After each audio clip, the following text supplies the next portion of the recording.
اعوذ باللہ من الشیطان الرجیم بسم اللہ الرحمن الرحیم۔ ماہ سیام سے ایک دن قبل اور عید کے دن ہم ایک جیسے ہوتے ہیں۔ جہاں ہم رمضان سے ایک دن پہلے کھڑے تھے، عید کے دن بھی ہم وہیں کھڑے ہوتے ہیں۔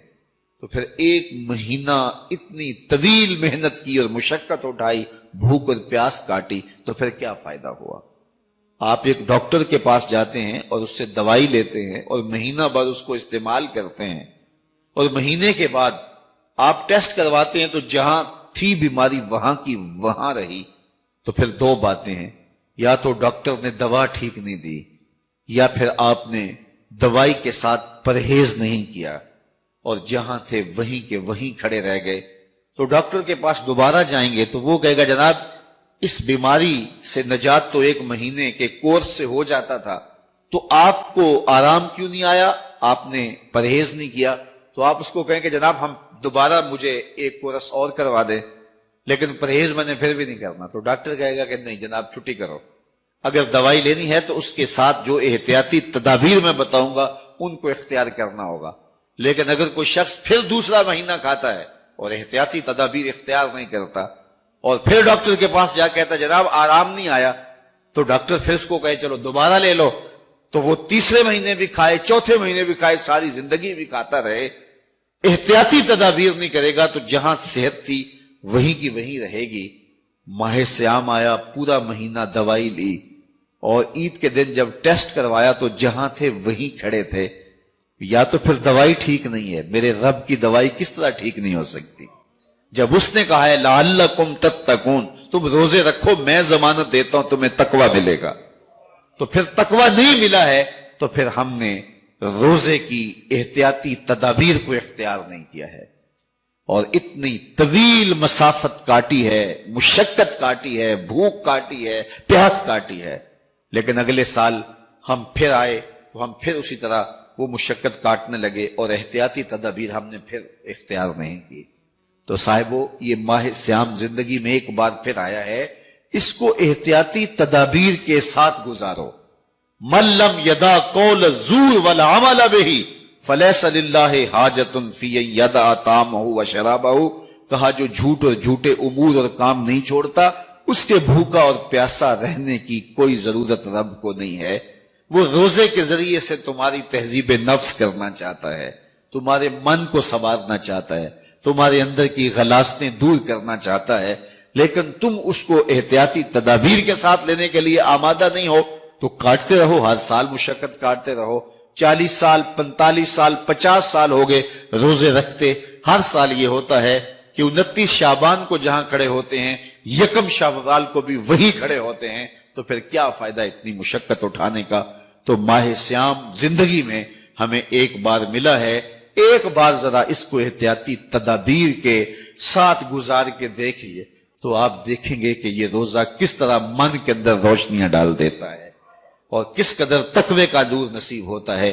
تو زندگی میں اس ماہ نور، ماہ سیام رمضان المبارک کو پوری احتیاط کے ساتھ، پورے حزم کے ساتھ، اور جو بتائے گئے اصول و ضوابط ہے ان کے ساتھ گزاریے۔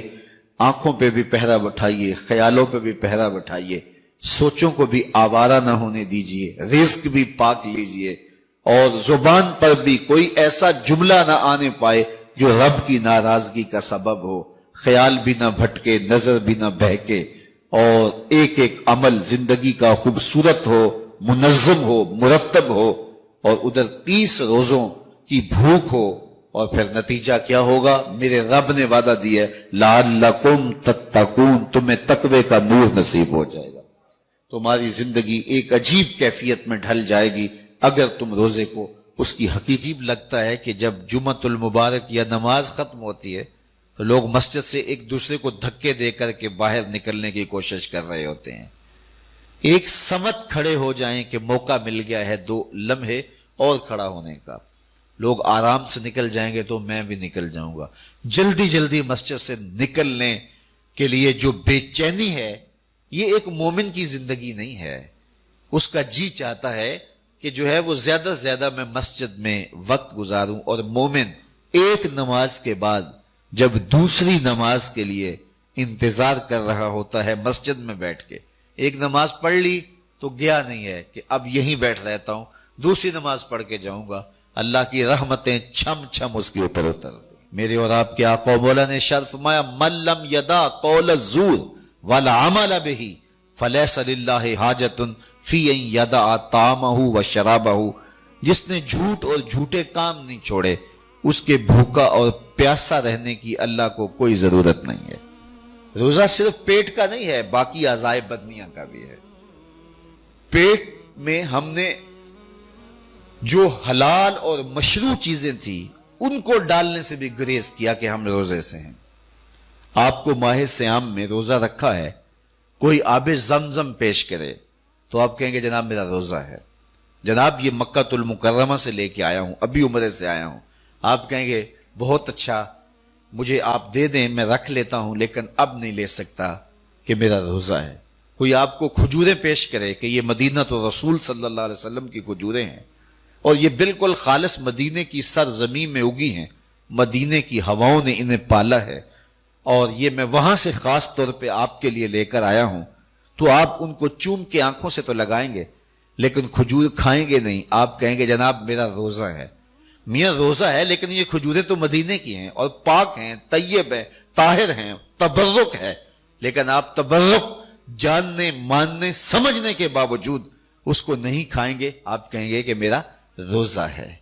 وہ ایک صاحب نے لوہے کا کڑا پہنا ہوا تھا, تو میں نے اس کو کہا کہ یہ گناہ بے لذت ہے, یعنی ایسا گناہ ہے کہ گناہ بھی ہو رہا ہے اور لذت بھی کوئی نہیں ہے, تو گناہ بے لذت کیوں کرتے ہو؟ تو اس نے مجھے جھٹ سے کہا کہ میرے ایک دوست گئے تھے اور وہ مدینہ تو رسول سے لے کر آئے تھے, تو یہ مدینے کا تحفہ ہے. تو میں نے کہا صاحب مدینے والے نے تو منع کیا ہے, تو کھجوریں مدینہ تو رسول کی ہوں یا مکہ المکرمہ کا مائے زمزم ہو, آپ کو روزے کی حالت میں پیش کیا جائے تو آپ اس کو نہیں لیں گے.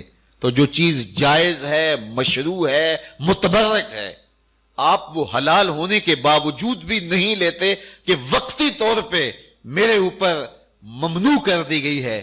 تو جو چیزیں جائز, طیب, طاہر